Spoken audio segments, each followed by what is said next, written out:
Hello and welcome to the American Soccer Analysis Show. I am your host, Kieran, and I'm joined today by Harrison Homie Crow and Benjamin Benito Suarez Bellman. Gentlemen, how are you doing?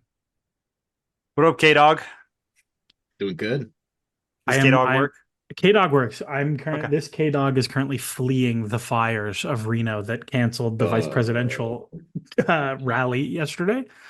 Dude, you sent Uh, those pictures yeah. yesterday, and I thought that was incredible. Like, I didn't have, I was, that was not on my radar at all.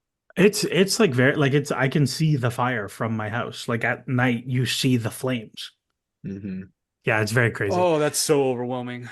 It's very crazy. Well, another thing that is on fire, that's a segue, folks. That's a professional podcaster segue.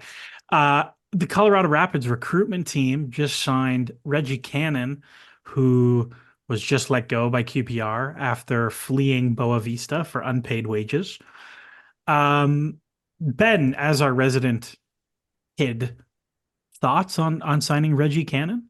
25, Europe, 26 now, European based player, Yeah. national team player. So Can you say European? Is that fair? Not anymore. boom. Pew, pew, pew, pew. I'm pretty hyped. I didn't expect this coming. I thought this was gonna be a season of like there were some rumors that there would be a sign like a kind of biggish, not like a DP signing, but a starter level a signing in this summer window. Didn't really happen. And then this comes out of nowhere. And I have to say, fullback is an area that we have been weakish at this year, weaker than we'd like. Sam Vines has been hurt and inconsistent. Um, you know, Keegan Rosenberry's the oldest player on the team now. Through experience earned his captaincy. He's a great player, but he's starting to show it in spots of this game and consistency sometimes as well. So just to have a third high caliber option to rotate into either spot, which Reggie Cannon can do, is going to be amazing when the schedule gets congested in the final sprint and into the playoffs. So I'm hyped about it. I think it's just the right type of signing that we would need, if not a high level winger, which was just not going to happen. So I'm really stoked about this. So actually, I kind of want to ask you because you hit on the topic exactly what I was thinking.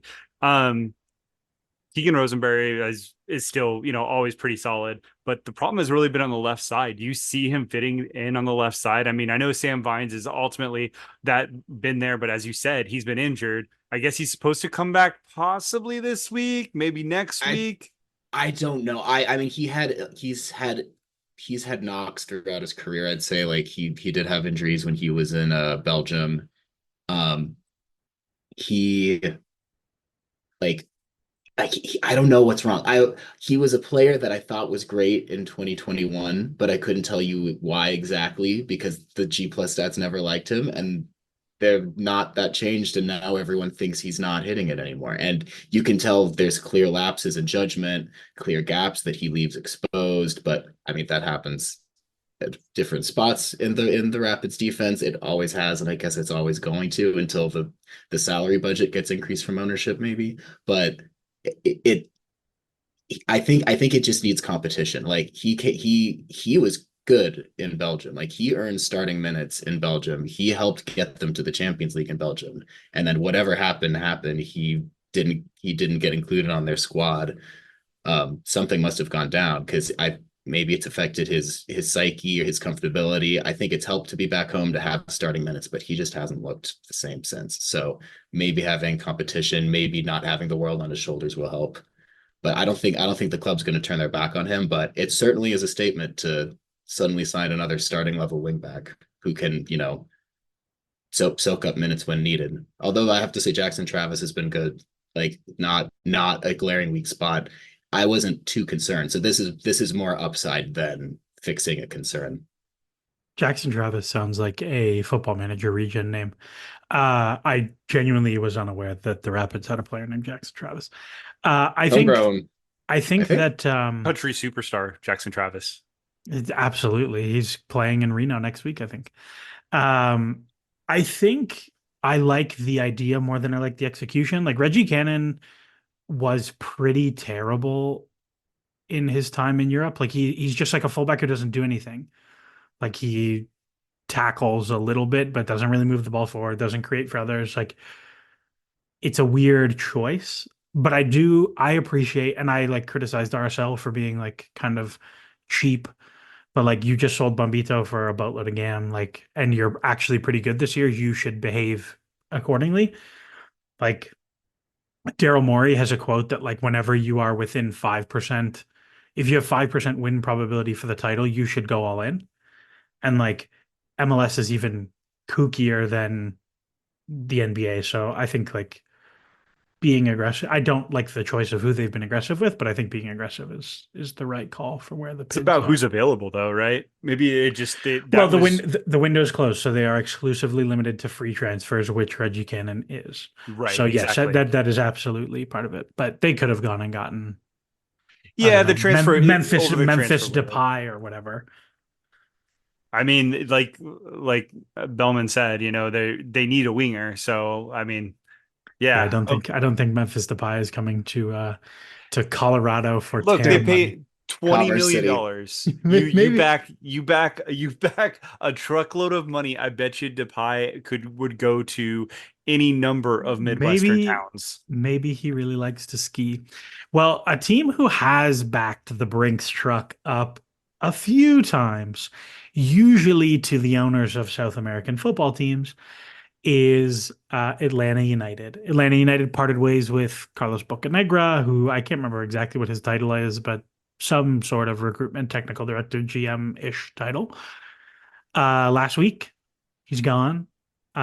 Most Atlanta fans seem broadly happy about that. Another Atlanta person who's gone is one of their data folks, Akshay.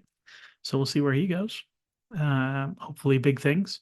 But if you're a data person, Atlanta are hiring. But yeah, so we wanted to talk about Atlanta mostly because they invented soccer, but also because they have spent a tremendous amount of money and have gotten most of their recruitment decisions wrong, is the genuinely the nicest possible way to phrase that. Um, if you look, Ben, I know you had like a little bit of a retrospective, so why don't we start there with like give me the outline of the Boca era in Atlanta. So I think it's interesting because when we were before we were talking, Harrison, you sort of hinted that something you might have to say is that maybe Atlanta got a little lucky the first couple of years or looked better than maybe their numbers might necessarily have shown. Because they when I what I've done is I've taken on the ASA app team level G plus for all of our seasons going back to 2013 and looked at the goals added for and against in the danger zone. So like right around the attacking box, both for and against only for offensive actions. The very best per 90, because there's different games per 96, the very best teams get like 0.06 to high point zero, or sorry, 0.6 to high 0.7 goals for per 96. And Atlanta got to 0.6 in their like 0.5, 0.5, 0.6 in their first two seasons. What changes is their goals added against in the danger area. They were elite in that in 2018, the year they finally won the cup, allowing only like 0.3 goals added per 96, right in the most dangerous spots in front of their box. Um, that then stays kind of low into the Frank de Boer era, but their offense just sort of nosedives. And then as Gonzalo Pineda era starting into like 2020, 2021, the attack gets better and actually it's their best ever this year cumulatively. But their defense has been significantly worse. So there was this one sweet spot with Tata's final year where they had great offense and they had great defense, and that's the year they clinched it. But if you look at the underlying numbers, and if I plumb my memory, that 27 year, it was just bananas. Like it was Oh, for sure. frenetic. Goals were flying in both directions, and like it was fun. But I don't know if you can say that that's like definitely a team that should have won a title that year. So they had one great season with this like pinnacle coach and pinnacle roster, and then the sin is not keeping the band together.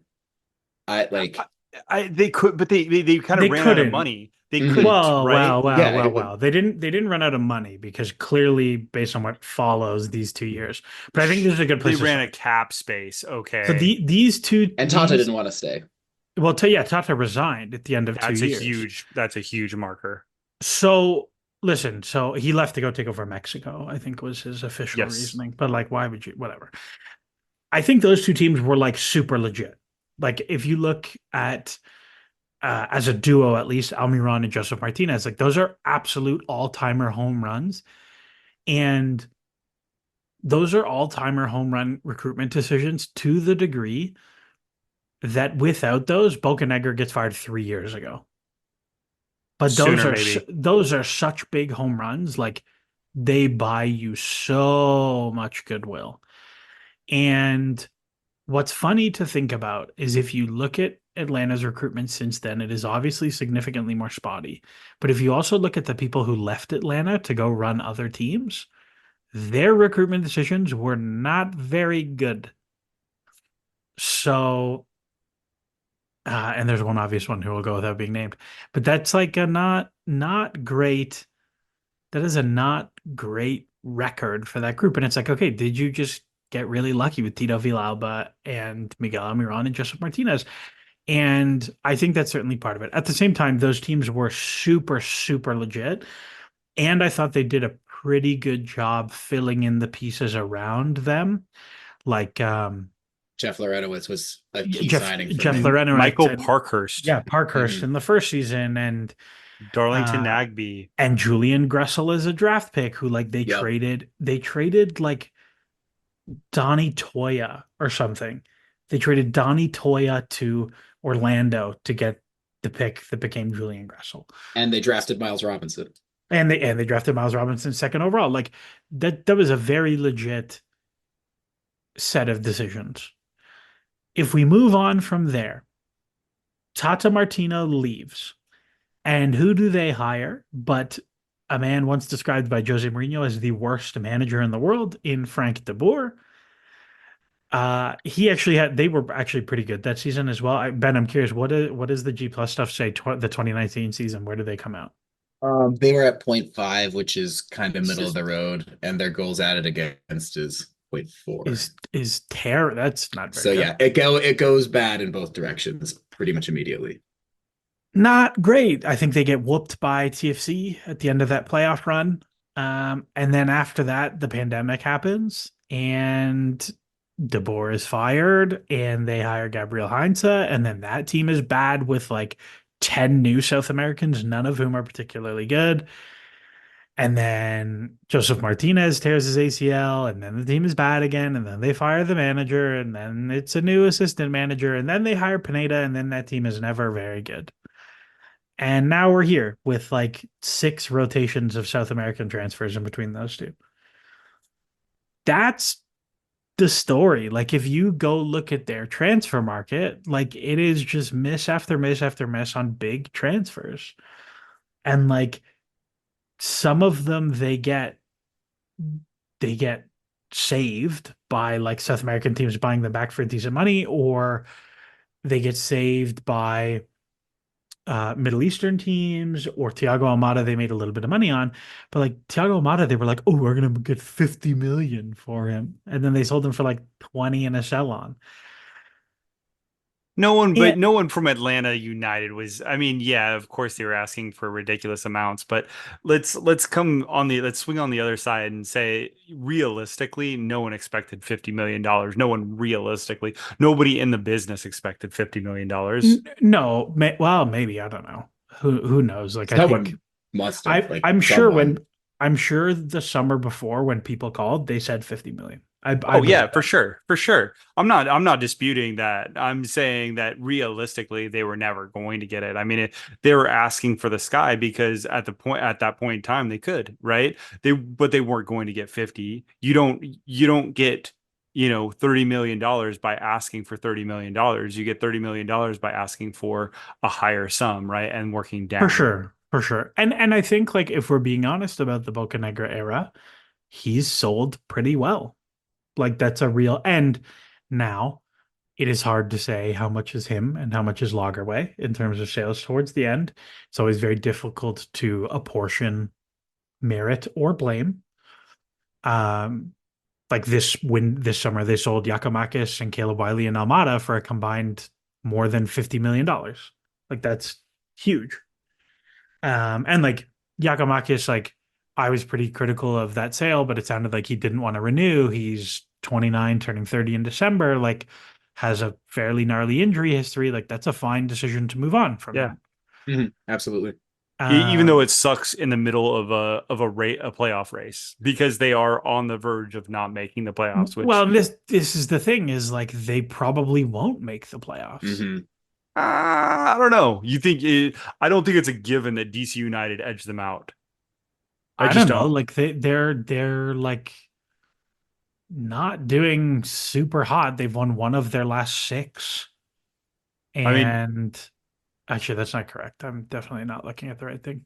I was just for some reason I pulled up the 2020 the end of the 2023 season, which included playoff losses. I don't know. Like I don't think. Well, they're 10th, so they're behind DC United right now with a game in hand. with a game in hand. But the Union are It's a right coin now. flip, you The could Union. say. I would say it's probably less than a coin flip All because right. Well, the Union are 1 point behind them and are much better. I mean, yeah, that's true. yeah, okay, they lost to the Galaxy. They beat Columbus. Yeah, They but went to that's Charlotte and won. weird things They happen with drew Columbus. NYC. I mean, I'm not. You're absolutely right. You're absolutely right. But NYC, Columbus, they were competitive against Charlotte. That's what you have to do to be a Here's playoff team. Those are 3 games that are really tough, and they took 7 points from that. six. That's Here's seven. They two beat wins Charlotte, Columbus, and tied New lost. York. They Oh, drew against New from York. 4 games. From 4 games. Yes, Yes. sorry. I thought you were including the Galaxy Sorry, game. just yeah, no, I threw that out just No, because no, for sure. it doesn't speak to my argument. But then we go to the games before that, and they lose to Montreal, lose to RSL, lose to New England three straight. So like, You're right, absolutely. and if you look at the rest of their season, they have Nashville, Miami, both at home, Red Bulls, Philly, both away, Montreal, Red Bull home, Orlando away. Like that's a tough slate of games, and it's all Eastern Conference teams except for Nashville. I actually don't even remember what conference. Nashville's No, Eastern Nashville Conference or now. Eastern Conference now. Yeah. Also, Nashville are bottom of the league. That's pretty wild. Yeah. That's absurd. Good. Woof. Like you got to win. You got to So, rack well, up so wins. here's I think this is a poignant debate though, because I mean, look at the decisions Gart's making. Like he's cashing in his chips for the next step. He's No, no. This firing is his main, like yeah. he's saying like, if we make playoffs or not this year, it doesn't really matter long term. And I think part of it for me is like, maybe no one really thought they could get 50 million for Almada or whoever they've been signing over the years. But I see a clear signal in terms of something we talked about at the beginning of the season, which is like the transfer market becoming completely depressed in Europe. This is no longer a viable strategy. You can't just keep pouring money into the money hole. And Cincinnati's learning that lesson too. I think Cincinnati's the other big sort of red flag in terms of you can't just buy South American talent for too much money and expect to even make a little profit on it a lot of the time. Like with Brenner, like the fact that Well, Brenner caught fire at some point, they were able to get him back to South America for breaking even. I think they lucked out there. And I think part of it was the change in leadership, the change in coach to the new regime. But it's you had like, and this is I think this is what Garth did at Seattle. Like he spent, but he didn't spend to make money. He spent to get talent on the field to win. So I think that is the And pivot. for long term. And for long term, right? Like he wants to start a new era now, I think. And I don't think he's going to be making the decisions. I believe that he's the CEO and not necessarily the CSO, but I think he wants. Well, all of the rumors are that he probably wants to go after like Chris Henderson or something, like, someone who understands this league and how to build an actual juggernaut and who he has experience with. So I I Chris think I Henderson think would it's be that would be very funny. I couldn't see him leaving Miami, but that would be very funny Why not? because you get to work with the team who has Lionel Messi on it, and you have infinite money and infinite resources and the easiest market in North America to attract players to. I just feel like it's so unstable there. I don't know if like I kind of feel the same way, Ben. I feel the same way, and if I you don't can Why? if you feel can have the big money in a market that can be competitive with someone you have that trust with, I think and not that only might move that. him. I don't feel like Miami long term. I don't think he's doing very much for Miami. I think he pulled up out of them. Like I think I really feel like he pulled him out of a nosedive, and then basically he got saddled with another set of like gargantuan contracts that he really had no say Well, in. Yeah, hold on. Messi's great. Uh, Hold on. okay, go ahead. Go ahead. Who is saying no to Messi, Suarez, and Busquets? If you're It's really fun for 1 year. Yeah, but that's fine. Then they leave, and then you get to do something new with a blank cap sheet We'll see. with unlimited money from a team owned by David. Like, I think Miami would be, I think, the original part of like the painful surgery of how do we make this team cap compliant would be the least fun part. But you get to play like fantasy sports for one season with a crazy team that like if the team is bad, nobody will blame you. Everyone will blame Tata if the team is bad because it's the coach. He is Lionel Messi. It's his fault.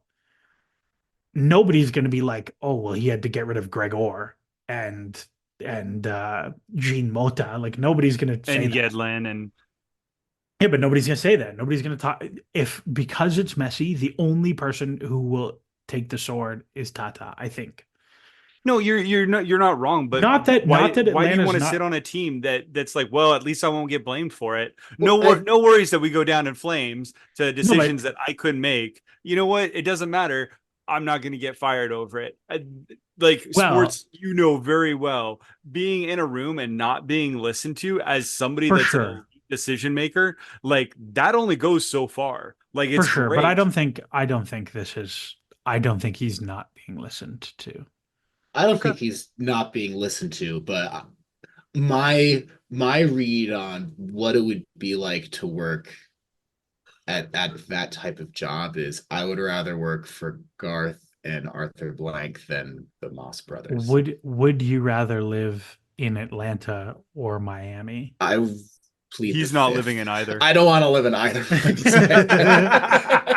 No shade on on any Miami or Atlanta friends out there, but I can't do the Yeah, that's humidity, fair. That's folks. fair. Yeah, I'm Irish. It's not like I lived in the South for 7 years. Like I love those people. There's some really great friends down there. I don't want to do that again. I don't think that everybody wants to live in Miami. I don't think everybody. I think there's some people that are like, you know what? I could go live in Atlanta. I'm not going to go experience life because I'm working 13 hours a day, and that's on a good Yeah, but day. wouldn't you much rather work 8 hours a day because you're like Lionel Messi's on my team? What am I gonna do? We're capped out.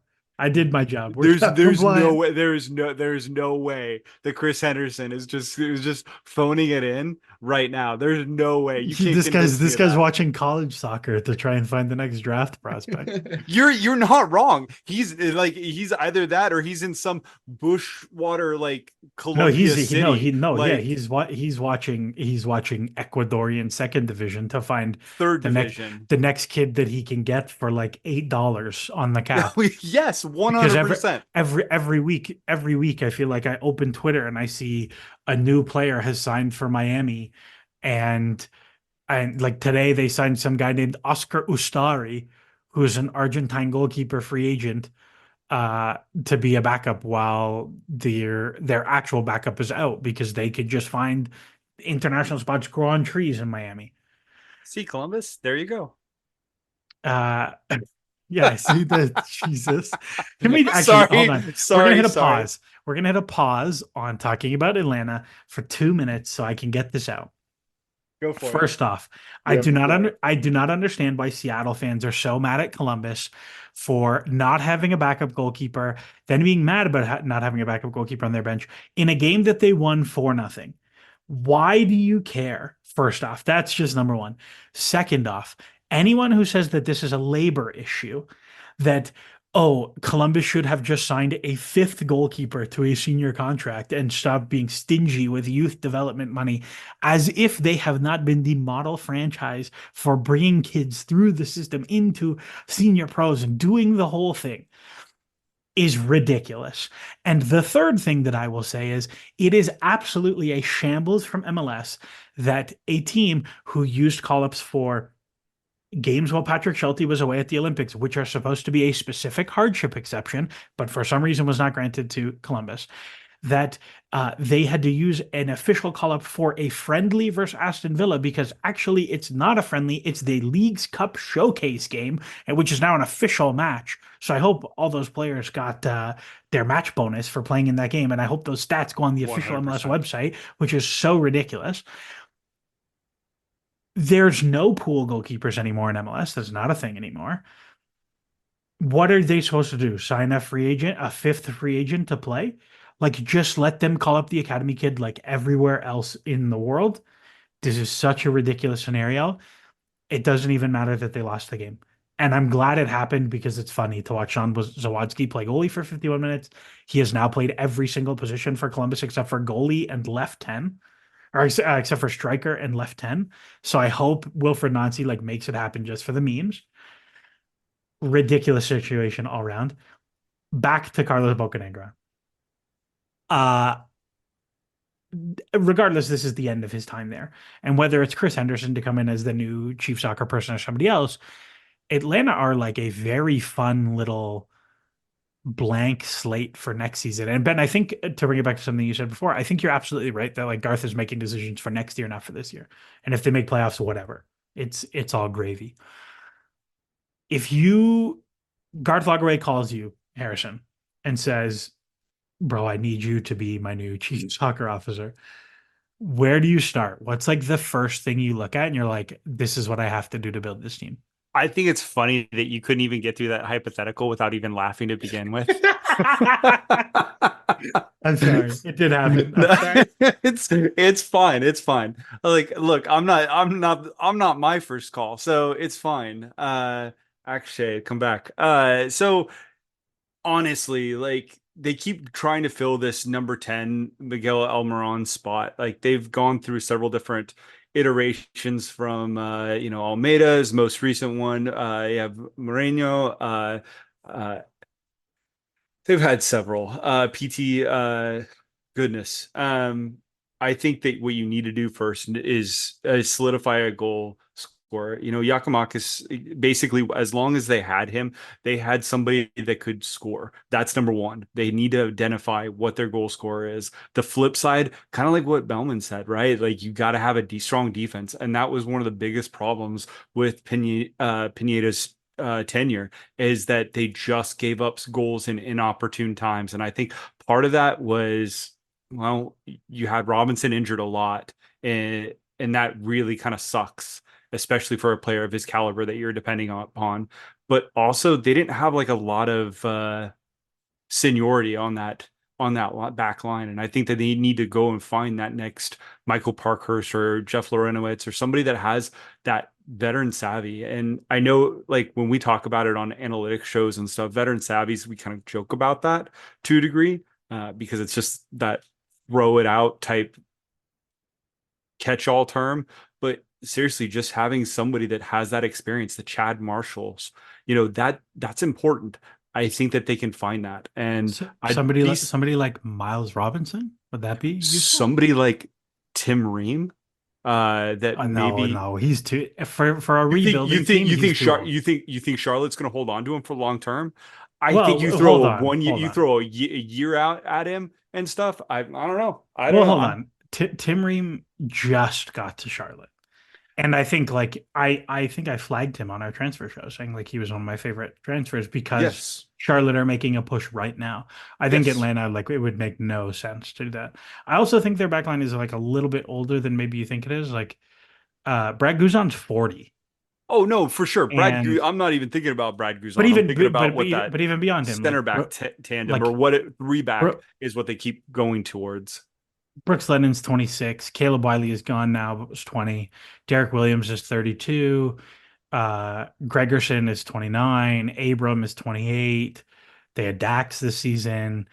Um, The Dax move was really smart, and I really expected it to play better than what it did. yeah, I mean, he's just like he is what he is at this point. Like he's a good guy in the locker room, but I think that's it. I think you're right though in terms of like targeting a legit top level center back or defensive midfielder, like the spine of the team.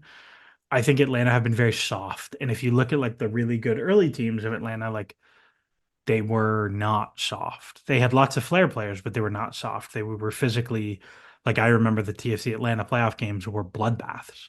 And Oh every time yeah, we for played them, sure. it was a bloodbath. And that I think they've been very soft under Pineda. Ben, where would you start with Atlanta? I think that's the right call, and I think you have to. The big one for me is finding a replacement for Almada's creativity and playmaking, because I don't know if I would necessarily go at striker. Like I'm looking at their players by G plus, and they don't have like any huge negative things on their sinks on their offense based on the based on goals added. But Thiago Almada was leading the league in terms of like, well, not leading the league, but like top tier even this season when he wasn't quite as good as last year in terms of offensive goals added per 96. And they're gonna have to replace that. Jamal Tiare is actually doing pretty good in terms of getting in good spots and dribbling, moving the ball into good spots once he gets it in the box. He's sort of like breaking even on shooting G plus, bad passing G plus, but all strikers can have super bad passing G plus when it's the high leverage areas to begin with. So I think you can just sort of evaluate him for the rest of the year and see if that's really somewhere you want to invest in, or if that's someone that you can, maybe have an alternate starter if necessary, but not necessarily have to spend big money on the striker. Then again, you do have the biggest war chest in the league right now. So if there was any time to do it, it would be right now. But I feel like the Almada whole having that defensive spine, but then being able to link some of these players are pretty decent. I think they have legit talent, and I don't think they have to do that much in the off season to get to a legit spot. But it's gonna be those key signings to solidify that on defense, and then probably attacking midfield on offense, I'd say. I think I think I would take a step even further back than that. And I'll throw back to like when we had Nikos on the show last year, Nikos Overhool, formerly of Vancouver Whitecaps. Um, and one of the things that Nikos brought up was like actually about how important it is to align everything in terms of like, are the players you bring in aligned with how you want to play? And I think one of the things that Atlanta have suffered from is that they've actually brought in quite a bit of talent. And there's like lots of players that in a different situation would have performed better. Um, and if you look at Atlanta over the last two seasons, in 2023, they played 4-2-3-1. They played 4-3-3. They played 3-4-3. They played 4-1-4-1. They played 5-3-2. In some of those games, they had 70% of the ball. In some of those games, they had 30% of the ball. In 2024, they've played 4-2-3-1, 3-4-3, 4-4-2, 4-1-4-1, 3-4-3, 5-3-2, 3-5-2. Like, I don't think there's a team in MLS who has changed what they want to do as often as Atlanta have in the past 2 years, where like, do we want to be a bunker counter transition team? Where like, if you think back to the Tata teams, they were way more transitional than you remember. Do we want to be a team who dominates the ball and like at all costs we have the ball? Like if you sort by possession, they have like last season they have one, two, three, four, five, six, they have like 8 games, 10 games north of 60% possession. This year they have like four.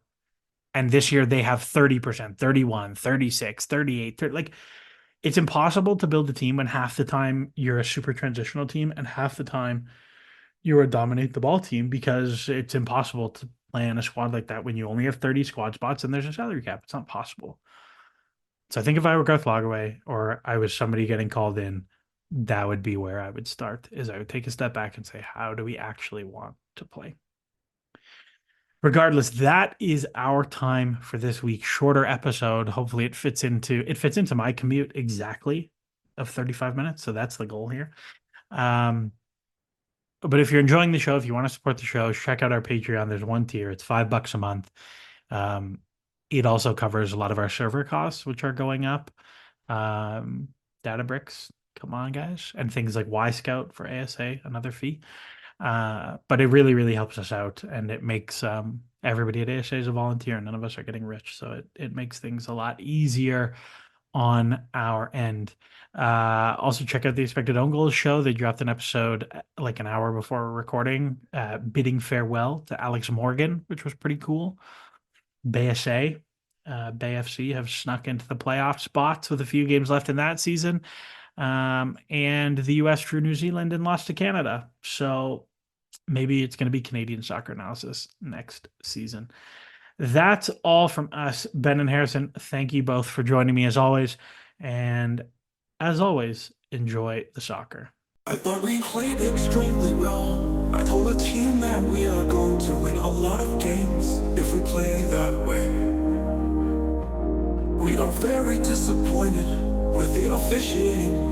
It's 100% a penalty kick, 100%. I don't know how you look honestly at the screen and decide not to give a penalty. It is a complete joke. It's a travesty, and there needs to be some accountability for that decision, because we lost 2 points because of that decision. We have literally had that same thing happen to us 3 different times, where the official has been sent to the monitor and there is a clear penalty and the official doesn't call it. What is happening? It is mind-boggling that the official doesn't call that a penalty. We are the only team in the league that hasn't had 1 penalty. What is happening? I have never seen anything like it from me. All I can say is a complete coward. The referee was a complete coward in that moment. Complete coward. And it's a travesty. He shouldn't officiate. He cost our players 2 points today. 2 really important points. And I'm not going to stand for it. I'm not going to stand for it. I don't care if I get fined. I don't care what Don Garber says. What Don Garber needs to do is look at that situation, look at the official in that situation, and needs to hold this official accountable. Then the second part of the joke show, clown show, was giving us a penalty for not getting out of the game. Luka Was coming out of the game because he was injured. He couldn't sprint any faster to get out of the game. He couldn't get out of the game any faster initially. He walked, yes, but then he sprinted out of the game as fast as he could. The referee told me that it was 14 seconds. 14 seconds it took him to get out of the game. So because he is 4 seconds late, because he can't sprint any faster, they penalize us, and we end up giving away a goal during that penalty. The game isn't meant to be played this way. It's an absolute joke. You're supposed to, as an official, use your discretion in those moments. He did not use his discretion in either of those moments. He missed a clear penalty. If he looks at the monitor and decides that's not a penalty, he should not be an official in this league. He is not competent enough to be an official in this league. If he chooses, in his discretion, to penalize Luka Langani when he's sprinting for 40 yards to get off the field, when he's trying to get off the field, it was 14 seconds. The referees are supposed to use their discretion. He was walking initially because he was injured. This is a joke, and so it's impossible to talk about the game without talking about those 2 moments from the official.